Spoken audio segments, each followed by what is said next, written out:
Many players do not realize the importance of buying the correct items for the correct situation. In today's video, we are going to cover some general rule of thumbs for when it comes to itemizing and counter-itemizing properly. With itemization, your goal is to buy items that are going to help you win the game at hand. One build does it all generic builds can work, but they are not always efficient or the right choice for the game at hand.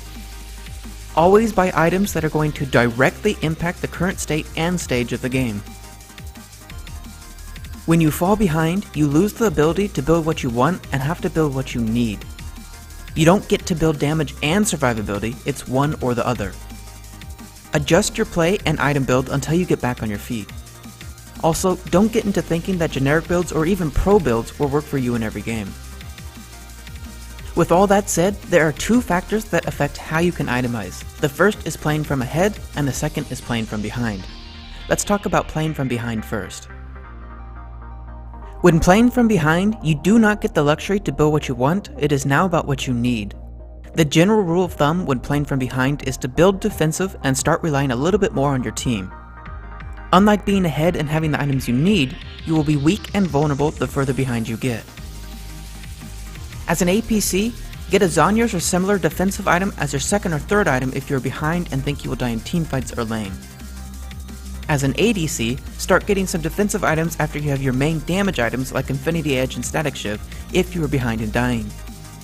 As an assassin, start getting a defensive item after you have your main damage item if you are falling behind. If you can't survive to assassinate someone, more damage will be of little help. As a bruiser, build tanky items if you start to fall behind, and let your team do the damage while you peel and tank for them. As a tank, build tankier when you fall behind, as your main goal is to tank and not to do damage. As support, get a Sightstone and start to build some HP and utility items to help your team out if you're falling behind. No matter where you are playing, ward your lane and jungle when you fall behind. Wards give map control, and map control gives you the opportunity to set up kills and fights in your favor, or avoid ganks, which can all help you catch up. The main rule of thumb when playing from behind is to survive. Building more defensive means you live longer and are able to still make use of the base damage of your skills and abilities.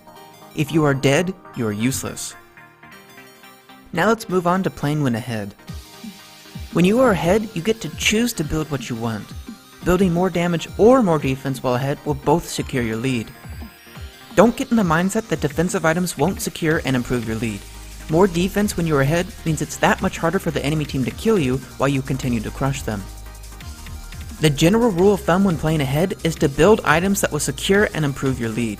This means more damage to kill them faster, or some defense to make it harder for the enemy to kill you. Remember to look at the enemy team and check to see if any of their players are doing really well. If they have a fed carry, an early defensive item like GA, Zhonya's, or Quicksilver Sash can completely crush their ability to kill you. Your goal when ahead is to secure and improve your lead. Do this by balancing your build to counter their damage or crush their lack of defense. To wrap things up, item builds and build orders have a huge impact on each game. Build according to how the game is playing out and avoid building items that will give you little impact on the game at hand. Good luck and may you be on the winning side.